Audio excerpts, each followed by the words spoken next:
Hola, en este video nos adentraremos en las importantes contribuciones al psicoanálisis por parte de Melanie Klein. Ella fue una doctora especializada en psiquiatría, nacida en 1882 y contemporánea de Sigmund Freud.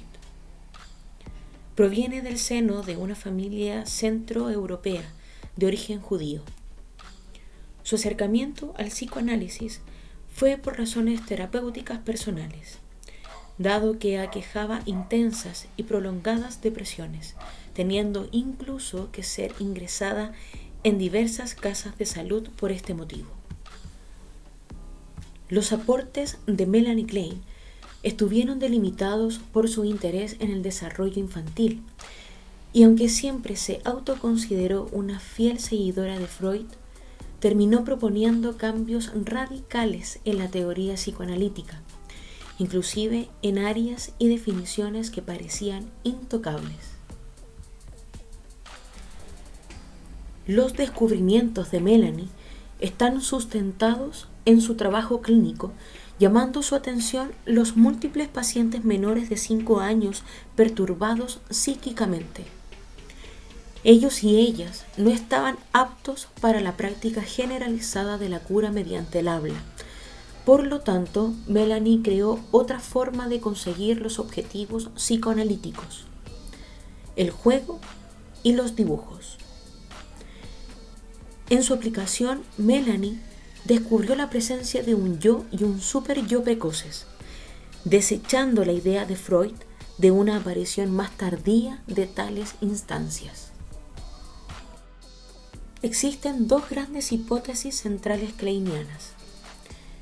La primera mantiene que no considera que el pesar psicológico tenga origen en la relación entre el deseo pulsional y la defensa. Ella cree que es producto de la lucha entre las pulsiones del amor y odio respecto a los objetos. La segunda dicta que, si bien lo psíquico nace desde lo instintivo, su máxima expresión acontece en la fantasía. Es mediante las fantasías de sus pacientes que Klein comienza a desarrollar un comienzo distinto en la formación del superyo. Si Freud consideraba que el superyo nace de la figura de autoridad del padre, Klein propone que aparece desde los impulsos del sujeto mismo y sus contradicciones. Los estudios de la psicoanalista proponen que el superyo y el complejo de Edipo comienzan a formarse simultáneamente, siendo la causa de ambos las frustraciones orales que se viven desde la mitad del primer año hasta el tercer año de vida. La frustración de no conseguir placer succionando produce un estado de sadismo oral, en donde el bebé reemplazará el chupar con el morder. Desde aquí debemos considerar que la ansiedad del hambre produce el placer de succionar. Por lo tanto, una libido insatisfecha conduce a la angustia.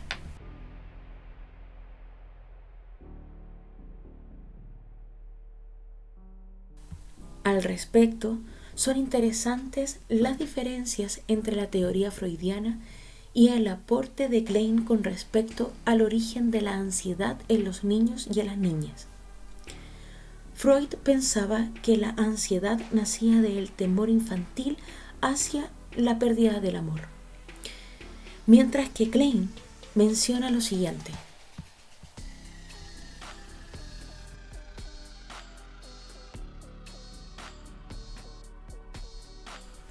para una mejor comprensión tanto del complejo de Edipo y del surgimiento del superyo, vamos a profundizar en la etapa de sadismo presente en los y las infantes.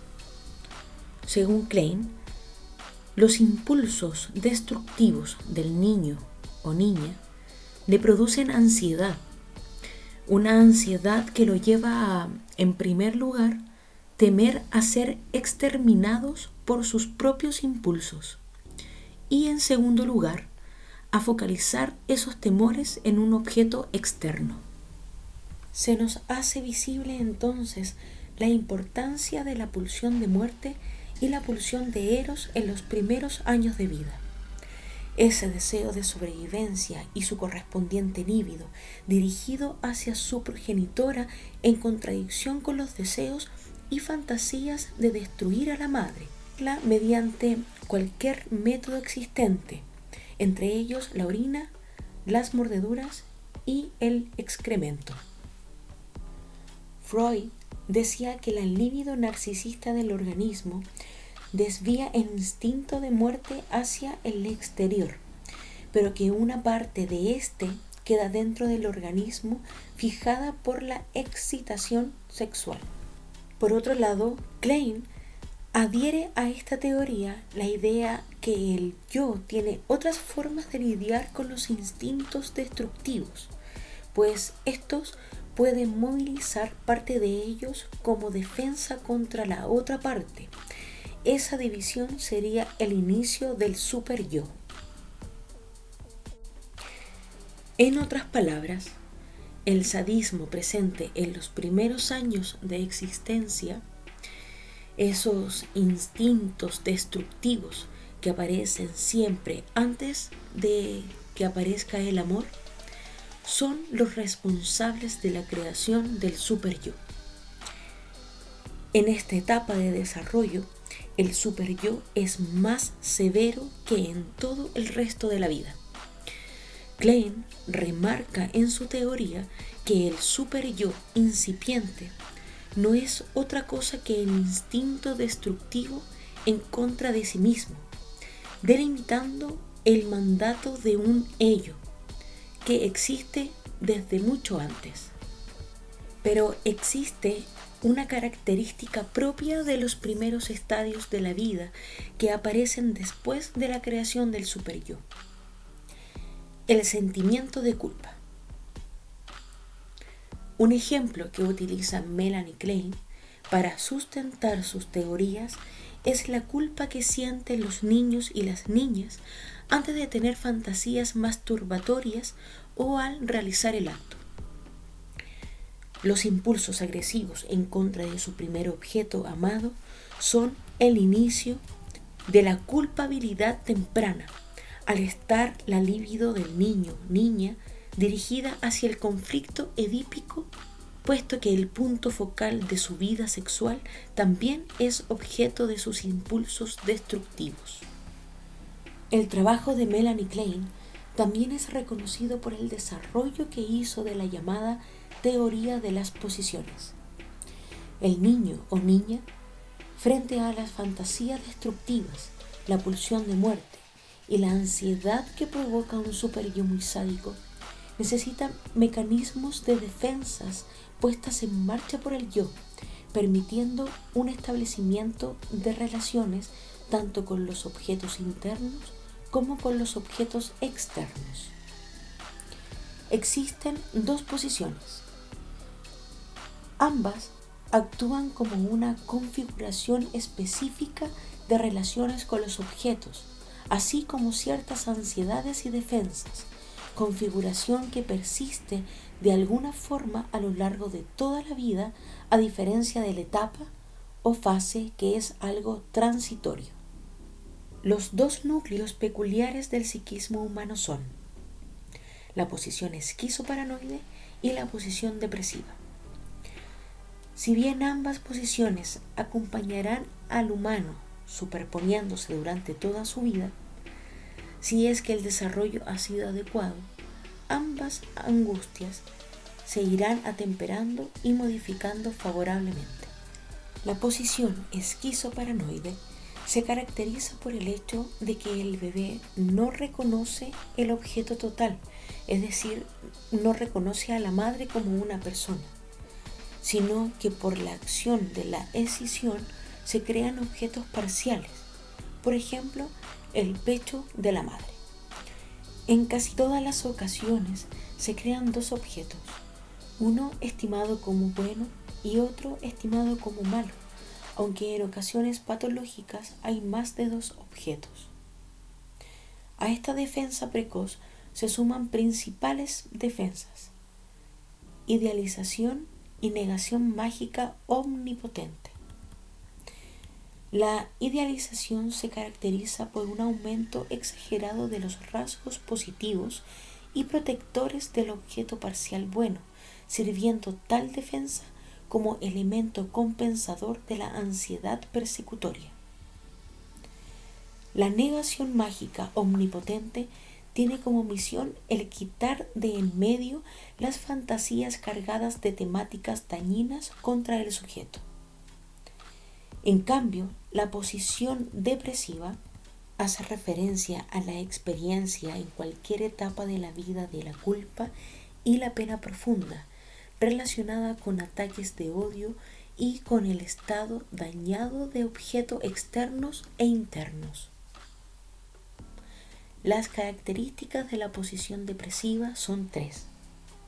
Primero, una particular ansiedad culposa sostenida por los presuntos daños realizados al objeto. Segundo, una relación en la que el objeto externo ya no es parcial, sino total, dándose paralelamente una integración en el self y en los primitivos objetos internos. Tercero,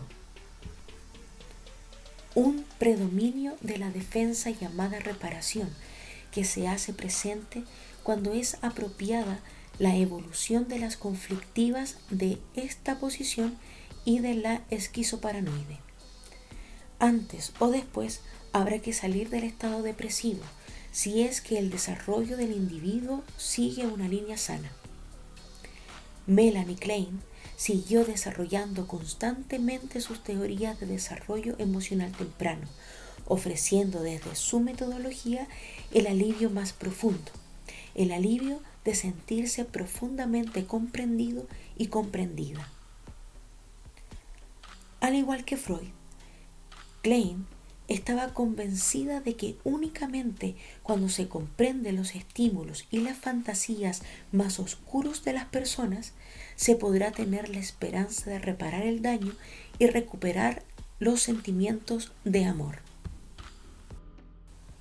Es por esto que para Melanie Klein, la reparación es la defensa más positiva para que el desarrollo humano tome un camino sano, pues es el motor de la integración de los objetos externos e internos, del ello, del yo, del superyo.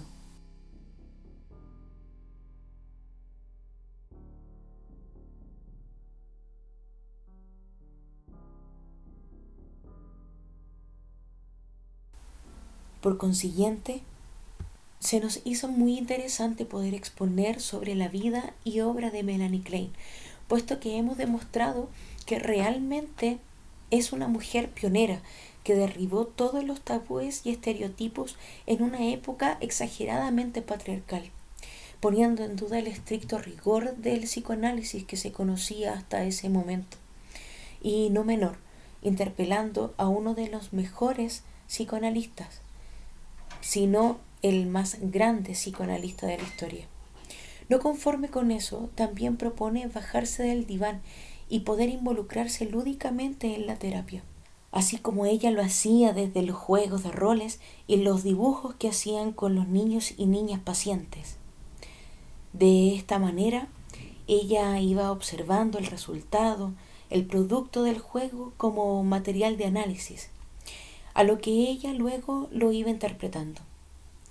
Estos momentos le dio algo único en su metodología de Melanie, ya que el compartir el juego con sus niños y niñas pacientes generaban un vínculo de confianza, a lo que ella le llamó transferencia. De esta manera podía comprender realmente lo que le pasaba a sus pequeños y pequeñas consultantes. Así fue orientando su propio reino del psicoanálisis. De esta manera, nutriendo notablemente a la metapsicología.